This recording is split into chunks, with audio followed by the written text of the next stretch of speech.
I'd barely set foot on my new property when the war began. My name's Ryan Carter, and after years of saving every dime I made working ridiculous hours as a freelance developer, I finally bought my dream home, a peaceful lakefront cabin in a quiet neighborhood called Pembroke Hollow. I imagined coding while watching sunsets, fishing like my dad used to, and maybe even making friends with a few neighbors. Instead, I got attacked on day one by a woman who thought she ruled the world. Her name was Deborah Langley, president of the HOA. Late 50s, always impressed, white blouses and khaki pants like she just walked out of a corporate HR video. She marched across the street with eyes like laser scanners and informed me that my moving truck was blocking traffic. Except it wasn't. The road was empty, my truck was in my driveway, and the only thing being blocked was her inflated sense of power. I offered to move it. She didn't care. Pulled out her phone and calmly called the police on me for moving into my own house. Officer Daniels arrived, visibly exhausted by what was clearly not his first Deborah encounter. He looked at the truck, the empty street, and then at me. "You moving in?" he asked. I nodded. "You're fine," he said. "Just brace yourself." That night, I couldn't sleep. The lake was beautiful. The house was everything I wanted. But something in Deborah's voice when she said, "My family used to own all this land," unsettled me. It wasn't nostalgia. It was entitlement. And it felt like a warning. A few days later, I decided to apply for a permit to build a small dock. Just a modest platform to sit on with coffee, maybe launch a kayak. I followed every rule. Researched the HOA codes, local ordinances, even drew up environmental assessments. My application was flawless. It was denied in less than 24 hours. Reason: my impact study wasn't comprehensive. So I hired a real environmental consultant. Cost me $800. She delivered a report so detailed it might as well have been prepared for NASA. It said my dock would have less ecological impact than a bird skimming the water. I resubmitted. Denied again. This time, it was my choice of wood. Apparently, the cedar I'd chosen used on the HOA maintained dock wasn't aesthetically compatible. So I downsized the project to a 6x6 platform. Practically invisible. Surely they couldn't reject that. They did. Unless I got 75% of my neighbors to approve in writing. I went door to door, explaining my tiny dock to anyone who'd listen. Most people were sympathetic but scared. "Deborah finds out we signed something," one woman told me, "she'll make our lives hell." It was during those awkward conversations that I met Charles Mercer, a retired history professor who'd lived 4 houses down for over 30 years. When I explained my dock dilemma, his face darkened. "This goes deeper than you think," he said.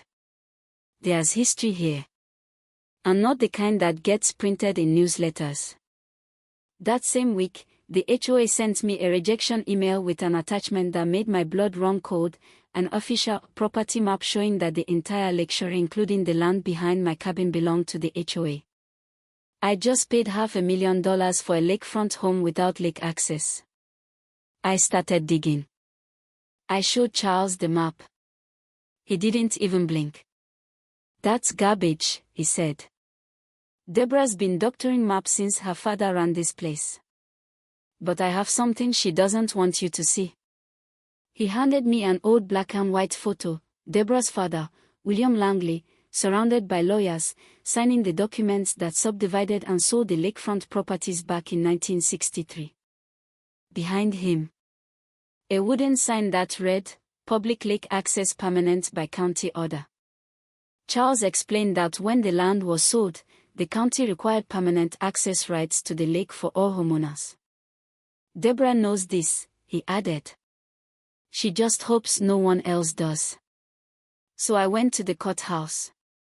Spent hours in the basement archives until a clerk pulled out the original 1963 subdivision agreements. And there it was, in legal language, lake access shall be preserved in perpetuity for all property owners along the shoreline. I wasn't trespassing. I was being scammed. I paid for a professional survey $3,000 of my emergency savings gone. A week later, the results came in. My access was real. Legally documented. And the HOA. They didn't own an inch of shoreline. And then I found something worse. The HOA had been collecting $50 a month from each household for lake maintenance. For 15 years. 47 households. That's $47,000. No maintenance had ever been done. No equipment. No contracts. No receipts. Just vague administrative expenses. I called a property attorney. She reviewed my documents and said the words I never forget: if the HOA never owned the lake, and they collected fees for maintaining it, that's fraud. Class action levels of fraud. But I didn't rush to confront Deborah. No, I waited. Played defeated. She bought it. A week later, I received one last message from her: final resolution of property dispute, please vacate the residence within 30 days. Your property violates HOA lake access protocol. She had just handed me her own confession signed and time-stamped. I ordered a steel security gate. Filed permits directly through the county. Installed cameras. And waited. The morning of installation, Deborah saw the truck pull up. She stormed across the street, phone in hand, already screaming about unauthorized construction. Officer Daniels arrived. Again. This time, I was ready. She gave him her fake map. I handed him the county records, the original subdivision documents, the survey, the permits. He read everything carefully.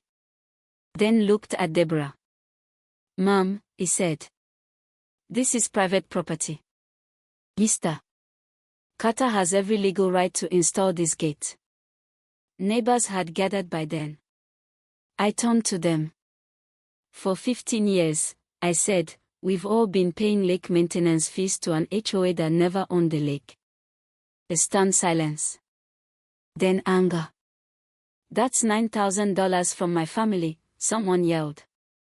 "We sacrificed vacations for that fee," another added. Charles stepped forward and held up the 1963 photo. "This woman's father signed over public access. Deborah has been lying for years." Deborah looked around at the crowd closing in on her. Her face drained of color. "I was protecting the community," she stammered. "Preserving my father's vision." "You were stealing from us," a neighbor snapped. I mounted a bronze plaque on my new gate. Public lake access grandfathered 1963. HOA has no authority. Then pressed the remote. The gate slid shut with a satisfying clunk like the door on a prison cell. That afternoon, kids ran to the lake. Families followed. For the first time in years, people remembered what they'd been paying for all along. Charles smiled as I handed him the gate remote. "For the man who kept the truth alive," I said. Deborah vanished from HOA leadership within days. Some neighbors contacted the state. Others hired lawyers. I didn't start this fight, but I finished it with documents, not drama.